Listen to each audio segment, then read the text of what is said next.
Hello and welcome back to the channel. Today we're going to be working on my 2008 Jeep JK. We're going to be installing a remote starter kit.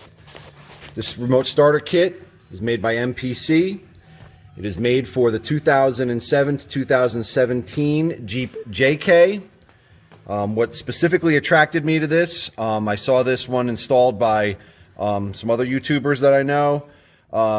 This one uses the factory key fob. So instead of having to have an extra key fob, this one will work off of your original key fob. You will not have to have an extra one, which for first gen JKs, because I believe the later JKs had an auto start option from the factory, the earlier ones did not. Now to get started on this, this kit is plug and play. So, got some basic paperwork in here. Oops. All right. Instructions on where to find your installation instructions. It's a harness module. That looks like pretty much about it in there. Now, to install this, we're going to have to open up this panel here, take this off, and then we're going to have to take the cover off the steering wheel so that we can get access to your ignition module that's on the side of the steering column. That is probably going to be one of the hardest parts. This does not usually like to come out very easily. So we're going to go ahead and get set up so I can go ahead and get that opened up. Okay, took everything out of the box. MPC stands for My Push Cart. I ordered this off of Amazon. It's relatively inexpensive. I think like 110, 112 bucks. This unit actually has been flashed, as you can see there, for Dodge, Chrysler, Jeep. The harness that comes with it, there are a lot of wires to it. Most of them all plug into this module once you get it installed. There is one wire here that says cut this wire for Wrangler. So we're going to have to snip that wire, put some tape on it. All right, we're going to go ahead and get that all ready. Okay, got that wire snipped. Just put some tape on the ends just to make sure we don't get any shorts.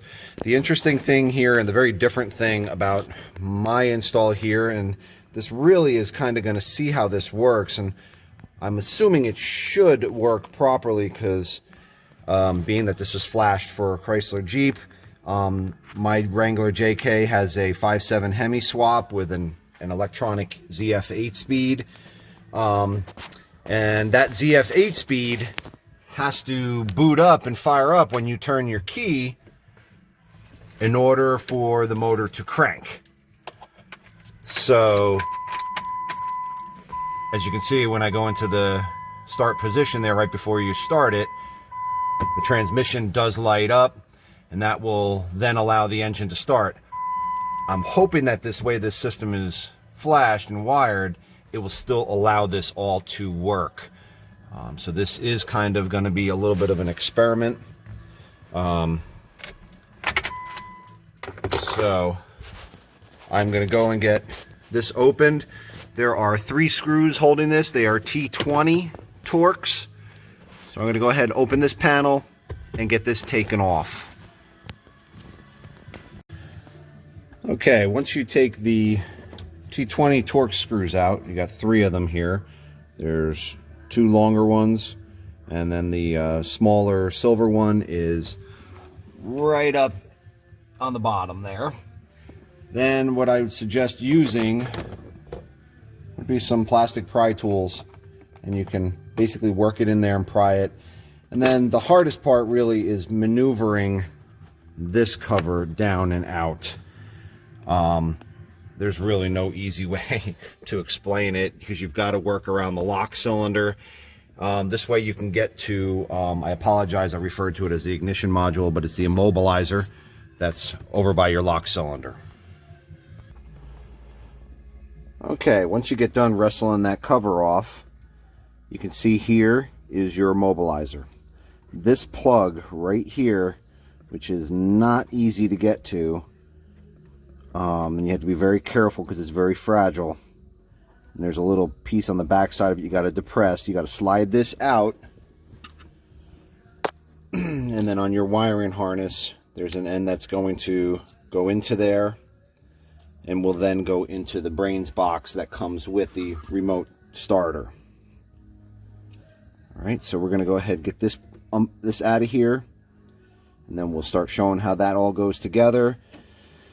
Once all the wires are plugged in and into the brain, we'll situate somewhere back down here where we're going to mount the box. This is my fan controller for my electric fan for my Hemi V8. So I know you could mount it right here. I may be able to mount it right alongside of this. I'm gonna have to see how that looks once we start putting it all back together. But once we get this plugged in and we get the box plugged in, then there is a programming sequence that is part of the instructions. Walk you right through it on how you do it. There are several wires here. Whoops.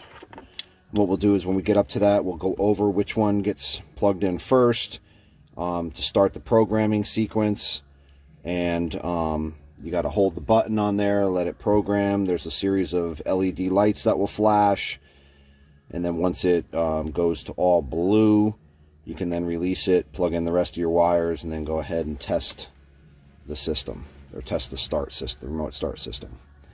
All right. So let's see if we get that plug out of the immobilizer and hopefully not break that. All right, got the immobilizer wire out. On the end of the harness, there's a new plug that's going to go into the immobilizer. And then there's a female plug that will take the factory plug that was originally in the immobilizer. So we're going to go ahead and get those plugged in. Then we're going to discuss the what wires are used that are part of the harness. Then there are some extra wires, including a valet switch that I'm not going to be using. You can put off to the side, but the instructions that that you can access when installing this clearly explains where each wire goes and what the extra ones are used for. All right, we got those plugged in. So I'm going to get in a little better position so I can hopefully get a little more light and show you a little easier how the brains of the remote start gets wired up. Okay, now that the immobilizer is plugged in, we need to program our harness, or program the brains of the operation, or program our module here. So to do this, you got to relocate the program button on the module. You're going to depress that, and then you're going to plug in the plug with no locking tab. That's going to go in here. And when you get that plugged in, you're going to see the LEDs are going to cycle through a series of colors, and then when it's all blue, you're going to go ahead and release it. And it looks like I failed there, so we're going to have to reprogram it. You pull it back out. Okay, take two on that. So, again, you hold this button in, plug this harness in all the way, and then we hold that until it's a constant blue.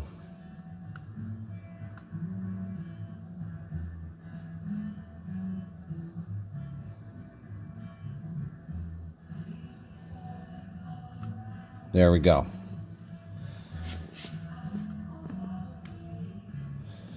Now, once that is at constant blue, now we can plug in the rest of our wires.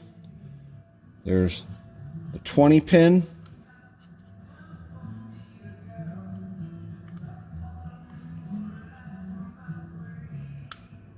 Plug in on that side. Then we have this red 6 pin.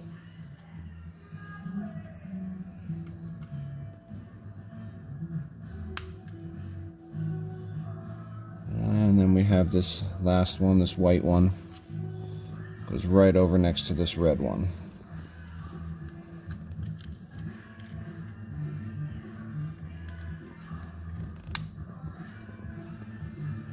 All right, now we've got all our wires plugged in. Now with all the plugs plugged in and our LED's blue. We put the key in the ignition, turn it to the on position. You should see our lights flashing like so. Then we're going to turn it to the off position.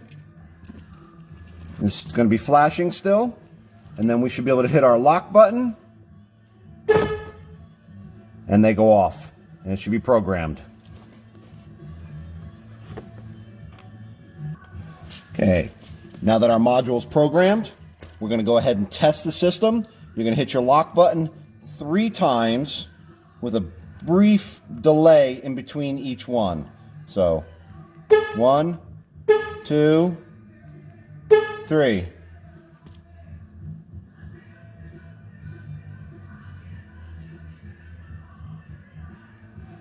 Okay, maybe not. Let's try that again.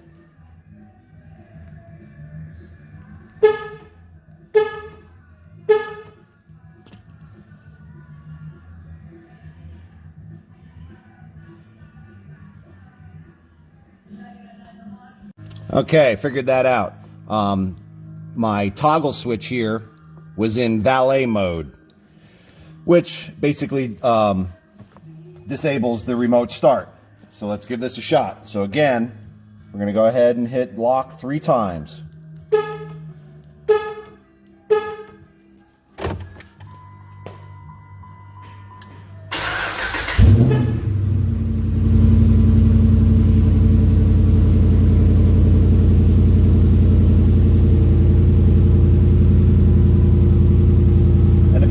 Shut it off, just hit the lock 3 times again.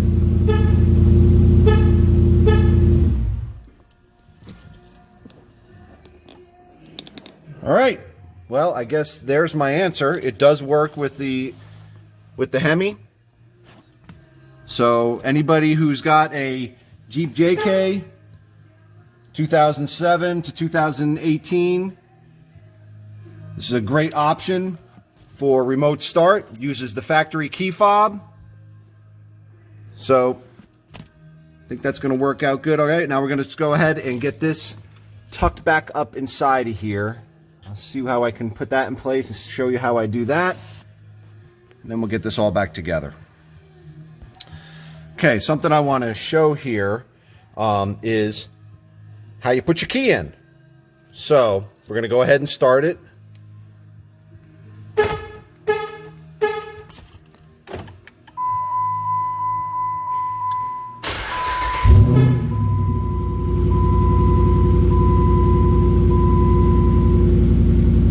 Okay, so now basically put your key in as you normally would and just turn it to the run position. Now if you try and start it, it's not going to let you engage the starter.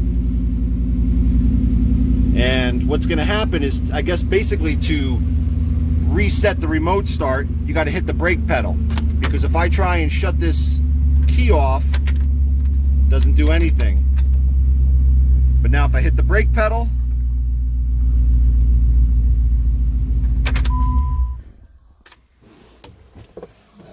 that I guess basically disconnects the remote start and has it working off of the regular ignition. All right, so I ended up zip tying it in there next to my fan control module. These extra wires, most people won't have this. This is just a disconnect for my air conditioning trigger wire that goes with the fan controller. So we're going to go ahead and get this button back up, get the top and bottom cover for the column back on, and obviously we'll double check the system as we go, make sure there's no issues, and get it back together. I'll come back on once I get it all back together so we can conclude this. All right, everything's back together. The steering column cover definitely goes on, back on, much easier than it comes off. But everything is installed nice and tight. Just a little heads up, obviously this remote start does not have as far of a range as, you know, your newer vehicles or some of the aftermarket fobs. Obviously, your remote start is only going to work at whatever range your current fob will reach at, which I honestly couldn't tell you exactly how far mine is. I'd say it could probably reach from, 200 to 300 feet, maybe at best. But if you can walk to the way I look at it from where like my office is, I can walk to the window, start the Jeep before going out to it. It's definitely close enough. The other issue, if you start the vehicle, you are starting by hitting the lock button. That does lock your power locks. So if you happen to go out and put the key in the ignition and turn it on or walk away from it, your door, if you haven't unlocked your doors, potentially could lock. Mine did. Obviously, I'm goofing around. I'm not getting back in and driving away and having it unlock automatically when you open it up after driving, and ended up locking my keys in the ignition. Fortunately, I had my backup set, but just something to be aware of. Otherwise, very easy to install. The hardest part about it is, as others have said, is opening up the steering column. Otherwise, it is completely plug and play. The programming was real simple to do. The only mishap I ran into was the fact that my valet switch was in valet mode. It's a very small toggle switch, very hard to read the sides. But the instructions do say if it fails to start after programming, that's the first thing to do. Flip the toggle switch to the other direction, and that's what I did. Started right up. Otherwise, I like the unit. It's simple, relatively inexpensive, allows me to use one key fob, which is what I wanted, and now I have the remote start option. I hope others find this useful. Hope this helps other people out. If you have any comments or suggestions, please put them below. If you like what we're doing here, please like and subscribe. Thank you very much and have a great day. Bye-bye now.